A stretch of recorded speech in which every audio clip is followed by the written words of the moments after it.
तो एग्जाम्पल 26 में क्या दिया है, a is equal to cos theta sine theta minus sine theta और कॉस थीटा। ठीक है, और अब आपको इसमें से प्रूव करना है इंडक्शन से। तो कैसे प्रूव करें, तो a raise to the power n prove करना है कि ये क्या है, cos of n theta sine n theta फिर माइनस साइन n थीटा और cos n थीटा। आपको याद है इंडक्शन हमने 11th क्लास में कर रखा है, और उसमें सबसे पहले हम n इज इक्वल टू 1 के लिए प्रूव करते हैं। तो स्टेप 1 क्या होता है, let n be equal to 1। तो हम ये जो an दे रखा है इसको हम नाम दे देते हैं pn, pn colon a raise पर n is equal to cos n theta sine n theta और फिर उसके बाद minus sine n theta cos n theta. और अब इसमें हम क्या डालेंगे, इसमें डालेंगे हम n इज इक्वल टू 1। तो जब n इज इक्वल टू 1 डालेंगे तो क्या आएगा भाई, वो आएगा a रेस पर 1, यानी क्या हो जाएगा cos थीटा साइन थीटा और minus sine theta cos theta. तो हम कह सकते हैं कि P1 इज ट्रू, क्योंकि यही तो a है हमारा। ठीक है, तो therefore P1 is true, P1 is true, ये लिख देंगे अपन। उसके बाद क्या लिखेंगे कि let pk be true, let the statement be true for n is equal to k। तो या फिर शॉर्ट में लिख देंगे लेट pk बी ट्रू। तो इसका मतलब क्या है कि मतलब यह है कि मानो ये n is equal to k के लिए ट्रू है, तो फिर pk क्या होगा, जहां जहां हमारे पास n लिखा हुआ था वहां पे हम k लिख देंगे। तो ये हो जाएगा cos k theta sine k theta minus sine k theta और cos k थीटा। ठीक है, तो अब हम क्या लिखें, टू प्रूव, क्या प्रूव करना है हमें, तो चलो प्रूव करते हैं, लिखते हैं कि टू प्रूव में क्या लिखेंगे, यहाँ लिख देते हैं to prove pk plus 1 is true, pk plus 1 is true, that is pk plus 1 colon a raised पर k plus 1 is equal to, क्या प्रूव करना चाह रहे हैं हम कि cos of k plus 1 theta और साइन k की जगह k plus 1 थीटा फिर minus sine k plus 1 theta और फिर cos k plus 1 थीटा। आपको पता है मैट्रिसेस जो हैं वो लॉज ऑफ इंडिसेस को फॉलो करते हैं। ए रेस पर k plus 1 को हम ए रेस पर k इंटू ए लिख सकते हैं। तो ए रेस पर k की जगह ए रेस पर k की वैल्यू डाल देते हैं। तो ए रेस पर k की वैल्यू है cos k theta sine k theta और यहाँ से माइनस साइन k थीटा और cos k थीटा। और यहाँ से a की वैल्यू क्या है भाई, a की वैल्यू तो पता है हमें cos theta sine theta minus sine theta और cos थीटा। अब इनको मल्टीप्लाई कर देते हैं, तो मल्टीप्लाई करने से क्या मिलेगा भाई, तो कैसे मल्टीप्लाई करते हैं, 2/2 मैट्रिक्स है और ये वाला भी 2/2 मैट्रिक्स है, तो मल्टीप्लाई तो हो सकता है क्योंकि इसके नंबर ऑफ कॉलम्स और रोज बराबर है, और जो रिजल्टिंग मैट्रिक्स है वो भी 2/2 होगा। तो फर्स्ट ए कैसे मिलेगा एलिमेंट, ए रेस पर के को ए से मल्टीप्लाई करेंगे तो फर्स्ट रो को फर्स्ट कॉलम से मल्टीप्लाई करेंगे तो क्या आएगा cos के थीटा cos थीटा फिर प्लस साइन के theta into minus sine theta. तो यहाँ बीच में माइनस लगा दें तो यहाँ पे साइन थीटा लिख देते हैं और यहाँ पर प्लस की जगह हम क्या लगा देंगे, माइनस लगा देंगे। तो ये माइनस लगा दिया, तो ये तो फॉर्मूला बन गया। ये किसका फॉर्मूला है, कोई बताएगा, cos a cos b minus sine a sine b किसका फॉर्मूला होता है, cos a cos a plus b. तो k थीटा प्लस थीटा, तो k थीटा प्लस थीटा में थीटा कॉमन आ जाएगा, k प्लस 1 थीटा हो जाएगा ये। तो इस तरह से बाकी भी आ जाएंगे। तो बताओ अब A12 कैसे निकालें, तो भाई फर्स्ट रो को सेकंड कॉलम से मल्टीप्लाई करो तो cos थीटा cos के थीटा साइन थीटा, तो साइन थीटा cos के थीटा फिर साथ में मल्टीप्लाई करेंगे प्लस कॉस थीटा साइन के थीटा, ऐसे लिख सकते हैं क्या? तो ये किसका फॉर्मूला है भाई? ये तो sign A cos B sign A plus plus cos A sine B. हाँ, क्या हो जाएगा ये? साइन के प्लस 1 थीटा। साइन के प्लस 1 थीटा हो जाएगा। ऐसे ही हमें अब A21 निकालना है मल्टीप्लाई करके, तो सेकेंड रो को फर्स्ट कॉलम से मल्टीप्लाई करेंगे, क्या मिलेगा? तो ये मिल जाएगा आपको, बताओ। माइनस कॉमन निकाल लेते हैं, साइन के थीटा कॉस थीटा, और प्लस माइनस कॉमन निकाल लिया हमने, कॉस के थीटा और साइन थीटा। तो बताओ ये किसका फॉर्मूला बन गया? Sign A cos B plus cos A sine B क्या होता है? क्या हम इसको माइनस बाहर साइन के प्लस 1 थीटा लिख सकते हैं ना? अब सेकेंड रो को सेकेंड कॉलम से मल्टीप्लाई करो तो क्या आएगा? तो ये आएगा माइनस साइन के थीटा साइन थीटा और प्लस कॉस के थीटा कॉस थीटा। तो बताओ cos A cos B minus sign A sine B किसका फॉर्मूला होता है? Cos A cos B minus sign A sine B, ये तो फिर वैसा ही हो गया, कॉस ऑफ के प्लस 1 थीटा। और यही तो हमारा RHS है, यही तो प्रूव करना था। और इसके बाद हम दो स्टेटमेंट लिखा करते थे, याद है 11th क्लास में? Therefore, pk plus 1 is true whenever pk is true। ये पहला स्टेटमेंट। दूसरा स्टेटमेंट लिखते थे, hence by principle of mathematical induction pn is true for all हम ऐसे भी लिखते हैं ना symbol, for all n belongs to natural number। कोई डाउट इसमें कैसे आया? No sir. चलो, अब इसी पे बेस्ड है ये चार क्वेश्चंस जो एक्सरसाइज में क्वेश्चन नंबर 1 2 3 और उसके बाद 12। तो इसको देख के बताओ को ये हो जाएंगे या कोई आपको हिंट चाहिए किसी में? सर एक बार क्वेश्चन 5 भी बता दो। क्वेश्चन 5 बता देंगे। तो इससे पहले किसी को एग्जाम्पल में कोई डाउट नहीं है मेरे ख्याल से? जैसे ये वाला 28 है, देखो इसमें ए मैट्रिक्स दिया हुआ है, बी दिया हुआ है, सी दिया हुआ है और डी नहीं दिया हुआ, पर आपको डी निकालने को बोला है। तो आपको ये दिया है relation c d minus a b equal to 0।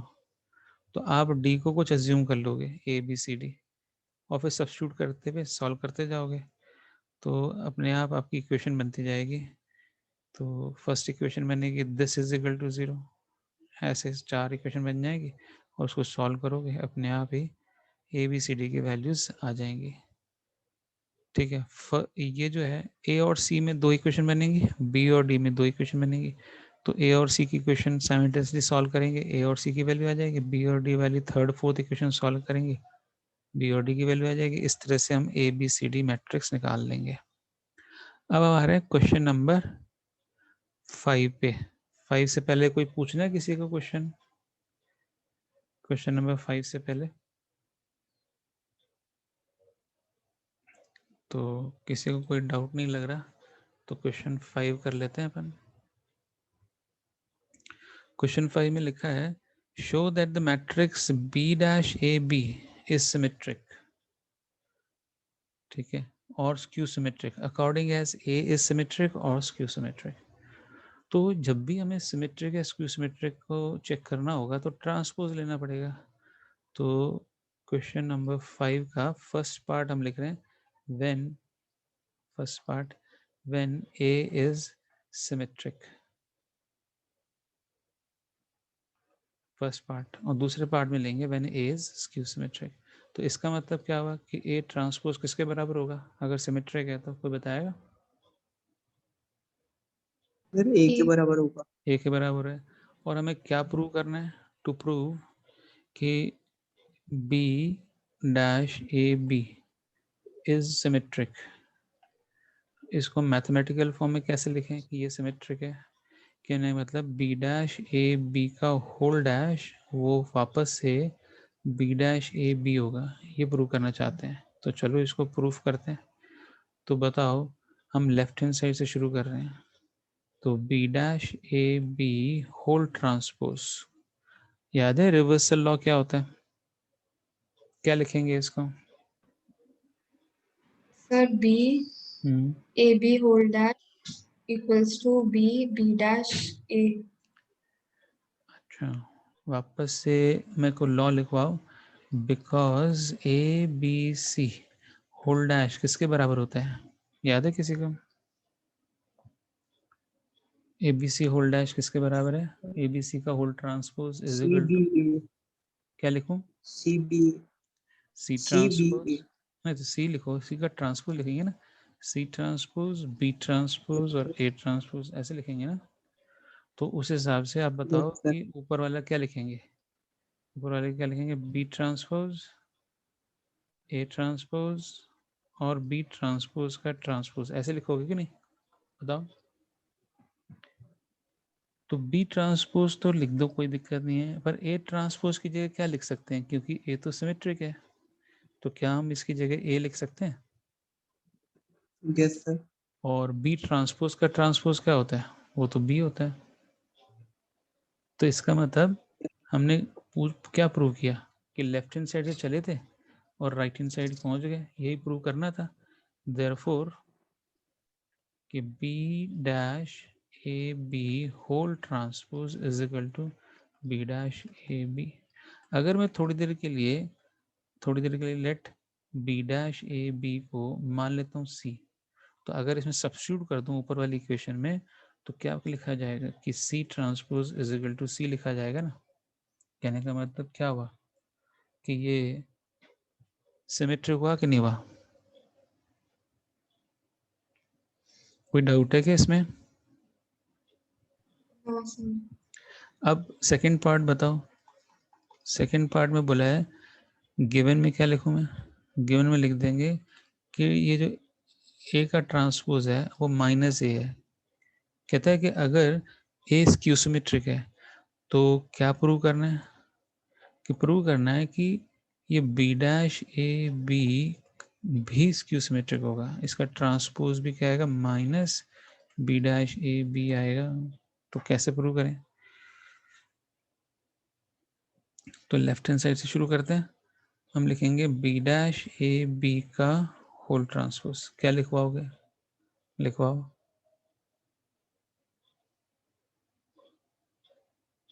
बोलो। Reversal law.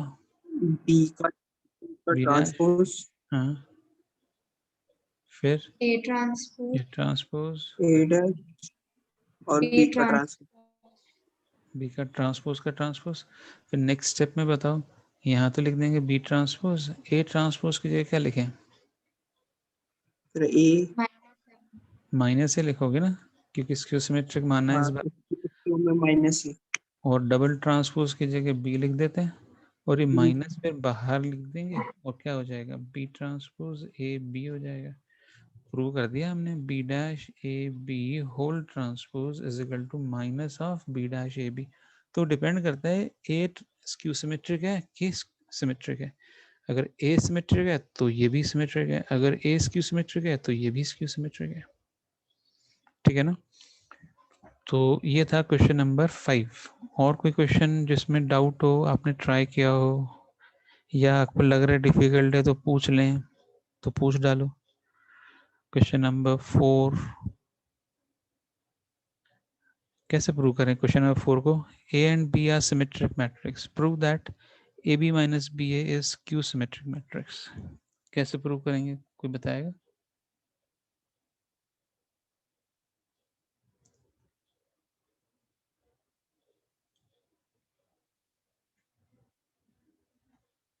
Sir given. इसमें ए जो है वो ए ट्रांसपोज के बराबर है हाँ, और बी ये जो है वो बी ट्रांसपोज। ठीक है, ये तो गिवन है। फिर और ए क्या, बी माइनस बी ए का ट्रांसपोज ले लीजिए। तो मुझे क्या प्रूव करना है? A b minus b a का होल ट्रांसपोज किसके बराबर है? सिमेट्रिक है कि स्क्यू सिमेट्रिक है? स्क्यू सिमेट्रिक है तो बाहर क्या आएगा? Symmetric minus. माइनस साइन आएगा बाहर। तो चलो प्रूव करते हैं। हम लेफ्ट हैंड साइड ले लेते हैं। लेफ्ट हैंड साइड है हमारा ए बी माइनस बी ए का होल ट्रांसपोज। तो बताओ क्या लिखें इसको। आपको याद है कि ए माइनस बी का होल ट्रांसपोज क्या होता है? A transpose minus b transpose. इस तरह से ये वाला लॉ लगाएंगे तो इसको क्या लिखेंगे? ए बी का whole transpose minus b a का होल ट्रांसपोज। और नेक्स्ट स्टेप में ए बी का होल ट्रांसपोज क्या लिखा जाएगा? रिवर्सल लॉ लगाओगे ना, b transpose into a transpose. और ऐसे ही बी ए का होल ट्रांसपोज, इसको क्या लिखोगे आप? A transpose b transpose. A transpose b transpose. अब आपको क्या करना है, क्योंकि ये सिमेट्रिक होते हैं ना बी और ए, तो बी डैश की जगह बी लिख दोगे और ए ट्रांसपोज की जगह ए, और माइनस ए ट्रांसपोज की जगह ए और बी ट्रांसपोज की जगह बी। अब इसमें हम कॉमन निकाल सकते हैं क्या? माइनस अगर कॉमन निकाल लें तो क्या लिखा जाएगा? ए बी माइनस बी ए। और यही तो हमारा राइट हैंड साइड है। हमने लेफ्ट हैंड साइड से शुरू किया है और राइट हैंड साइड पहुंच गए।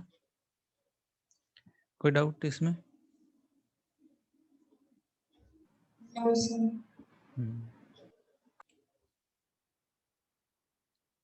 सिक्स क्वेश्चन में ए डैश को ए से मल्टीप्लाई किया तो आई आया। इसका मतलब ए डैश और ए में क्या रिलेशन है? ए डैश ए का क्या है कि आई आ जाएगा? इनवर्स है। तो ट्रांसपोज ही इसका इनवर्स है, ये इसमें बताया है इसमें। तो ये खाली प्रूव करना है। अगर आप कोई बोल रहा है कि अगर ये आई है तो आपको एक्स वाई जेड की वैल्यू निकालनी है, तो ये हो जाएगा क्या? Yes sir. क्वेश्चन 7 देखो, आपको x की वैल्यू निकालनी है। 3 मैट्रिसेस हैं, मल्टीप्लाई करना है। तो आपका पहला मैट्रिक्स का ऑर्डर बताओ। इसमें तो एक रो है और 3 कॉलम है। दूसरे मैट्रिक्स में 3 रोज 3 कॉलम। तो बताओ ये मल्टीप्लाई हो जाएंगे क्या? Yes sir. और अगला मैट्रिक्स है 3 रोज और 1 कॉलम। तो क्या ये दोनों मल्टीप्लाई हो जाएंगे? Yes sir. और रिजल्टिंग मैट्रिक्स कौन सा ऑर्डर का आएगा? Resulting matrix 3/1। क्यों 3/1? यहाँ तो 1 कौन सा होएगा? 1/1 आएगा सर। 1/1 का आएगा। और 1/1 इज इक्वल टू क्या लिखोगे? कोई मैट्रिक्स आएगा और वो 1/1 का होगा और उसको किसके बराबर लिखोगे? 0 के। 0। और फिर x की वैल्यू आ जाएगी। ठीक है ना? हाँ। इसी तरह से 8th क्वेश्चन में क्या करना है? शो करना है कि a² - 5a + 7i is equal to, ये नल मैट्रिक्स 0 नहीं है, ये नल है, ओ लिखना चाहिए इसमें। ठीक है, मिस प्रिंट है। इसके बाद अगला क्वेश्चन नंबर 9 7 के जैसा ही है, वो भी हो जाएगा। ठीक है।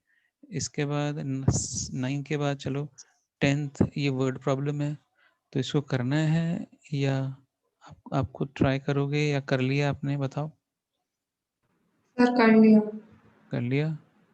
और किसी को डाउट आया हो तो पूछ सकते हैं, नहीं तो अगला क्वेश्चन करें। तो कोई नहीं पूछ रहा है तो अपन आगे बढ़ सकते हैं। बताओ 11th क्वेश्चन में आपको मैट्रिक्स को मल्टीप्लाई करना है, एक्स मैट्रिक्स को, जो गिवन मैट्रिक्स है उससे मल्टीप्लाई करना है, और आपको आंसर भी दे रखा है। तो हमें एक्स मैट्रिक्स का पता करना है। तो ये जो दूसरा मैट्रिक्स है इसका ऑर्डर है 2/3, और इधर का मैट्रिक्स है उसका ऑर्डर भी 2/3। तो कोई बता सकता है जो एक्स मैट्रिक्स होगा उसका ऑर्डर क्या होना चाहिए कि ये मल्टीप्लिकेशन के बाद 2/3 मैट्रिक्स आए? 2/3। क्यों भाई 2/3 की 2/2? सर 2/2। हाँ, क्योंकि ये दोनों 2 नंबर ऑफ कॉलम पहले वाले में, दूसरे में नंबर ऑफ रोज बराबर होंगी, तभी मल्टीप्लिकेशन हो सकता है। और फिर हमारा रिजल्टिंग मैट्रिक्स 2/3 है, इसलिए ये 2/2 मैट्रिक्स होगा। और उसको एज्यूम कर लोगे, मान लेंगे कि x क्या है, ABCD है, और फिर उस हिसाब से आप निकाल लो। ऐसा एग्जाम्पल है सॉल्व, उसको देख लें और कर सकते हैं। क्वेश्चन नंबर 17 में आपको इंडक्शन से प्रूव करना है ये कि A and B are square matrices of the same order such that AB is equal to BA। अभी इसमें फिलहाल दिखा रखा है कि ये कम्यूटेटिव है। आपको याद है किसी को कि भाई दो मैट्रिसेस कम्यूटेटिव कब होते हैं? किसी को याद है? इन जनरल वैसे तो मैट्रिसेस कम्यूटेटिव होते ही नहीं है, ए बी और बी ए बराबर होते ही नहीं, पर एक कंडीशन थी जब ए बी और बी ए बराबर हो जाते हैं।